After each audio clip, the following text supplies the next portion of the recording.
Assalamualaikum warahmatullahi taala wabarakatuh. Jadi hari ini saya nak ceritakan tentang ayat 1000 dinar. Okay, sebentar lagi saya akan bawakan close up lukisan saya di belakang, lukisan ayat 1000 dinar.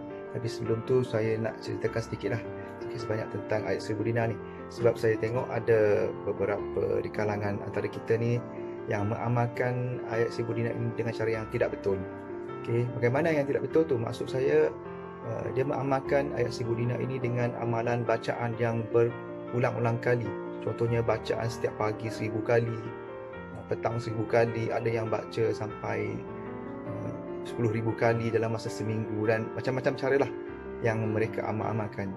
Pada saya itu satu cara yang tidak tepat, cara yang tidak tepat, kerana amalan ayat 1000 dinar itu bukanlah dari segi amalan ayat itu dilafazkan di mulut, tetapi kita amalkan ayat 1000 dinar itu dengan cara kita faham konteks ayat itu dan kita amalkan apa itipati yang diceritakan di dalam ayat itu, bukan dengan cara kita lafaz beribu-ribu kali begitu.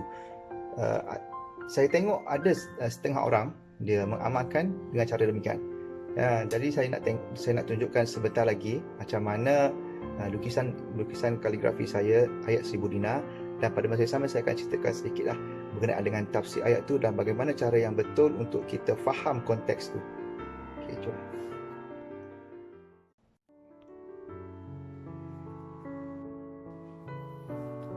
Okey, ini ialah lukisan khot yang tertera ayat 1000 dinar saya cakap tadi.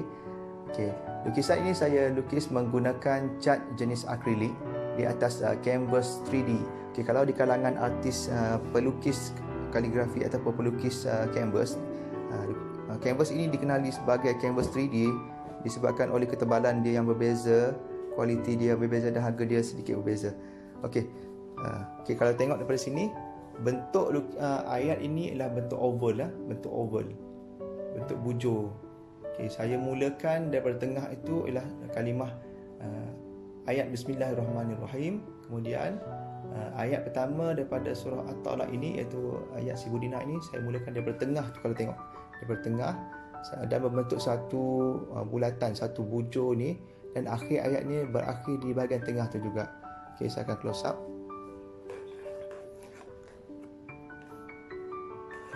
Okay, saya mulakan daripada tengah. Okay. Bismillahirrahmanirrahim. Wa man yattaqillah yaj'al lahu makhraja wa yarzuqhu min haitsu la yahtasib. Wa man yatawakkal 'ala Allah fa huwa hasbuh. Innallaha balighu amri. Qad ja'ala Allahu likulli syai'in qadra. Okey. Tengok. Kalau penuh dia macam inilah view dia.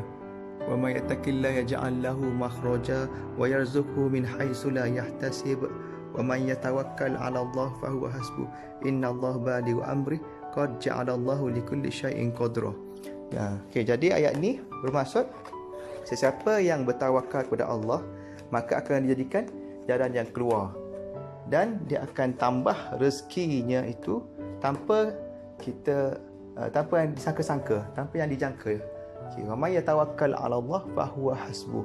Dan siapa yang bertawakal pada Allah Subhanahu Wa Taala, dia akan dicukupkan baginya rezeki baginya, dan diberi perlindungan baginya. Innallaha balighu amri. Sesungguhnya Allah akan melakukan apa yang dikehendakinya. Qad ja'alallahu likulli syai'in qadra. Sesungguhnya telah ditetapkan had dia, masa dan had dia bagi setiap apa yang dilakukan, dari setiap apa yang berkadar dengannya. Okay, jadi kita kena faham konteks ayat ini sebelum kita tahu bahawa macam mana kita nak mengamalkannya. Okay, di sini diceritakan tentang bagaimana kita kena bertakwa kepada Allah, kena bertawakal, barulah rezeki kita itu akan dicukupkan baginya. Jadi kita kena yakin dan kita faham konteks ayat itu, bukannya cara kita mengamalkan dengan cara lafaz kita beribu-ribu kali seperti yang saya cakap tadi. Okey, sebagai satu contoh yang diceritakan, apabila seseorang itu mengetahui bahawa satu pekerjaan yang dilakukan itu, ini contoh, satu pekerjaan dilakukan itu ialah pekerjaan yang tidak halal baginya, maka dia mengambil keputusan untuk meninggalkan pekerjaannya itu kerana apa? Kerana takwa kepada Allah Subhanahu Wa Taala. Jadi dengan disebabkan takwanya kepada Allah SWT, dia meninggalkan kerja-kerja yang dia rasa syubhah ataupun dia rasa pekerjaan dia itu haram. Kerana takwanya kepada Allah SWT, maka Allah dia yakin bahawa Allah akan berikan jalannya keluar.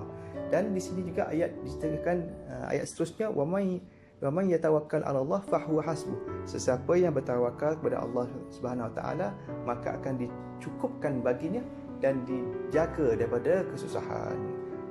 Itulah cara peramalan kita, cara peramalan ayat 1000 dinar yang lebih tepat. Yang paling tepat saya rasa ini adalah paling tepat yang saya tengok daripada kuliah-kuliah ustaz-ustaz mana menceritakan tentang ayat 1000 dinar ini. Inilah cara kaedah untuk kita amalkan ayat 1000 dinar. Bukan cara kita melafazkan beribu kali.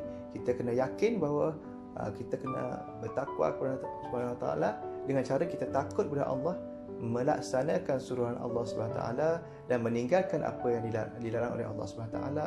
Seterusnya kita bertawakal kepada Allah Subhanahu Wa Taala dan insya-Allah kita akan diberikan jalan keluar daripada kesusahan, dan segala rezeki yang kita akan dapat itu adalah rezeki yang halal. Kita yakin dengan Allah Subhanahu Wa Taala dan Allah akan cukupkan kepada kita dengan apa keperluan kita. Bukannya cara kita nak menghafal ayat ni dan kita berulang berkali-kali sampai ada 10,000 kali seminggu. Itu cara yang tidak tepat. Okey, saya harap dengan penerangan ringkas ini kita dapatlah satu manfaat dan satu ilmu supaya kita dapat mengamalkan dengan cara yang betul. Kalau tuan-tuan nak lagi tepat, yang lagi baiknya, tuan-tuan boleh rujuk kepada orang yang lebih mengetahui.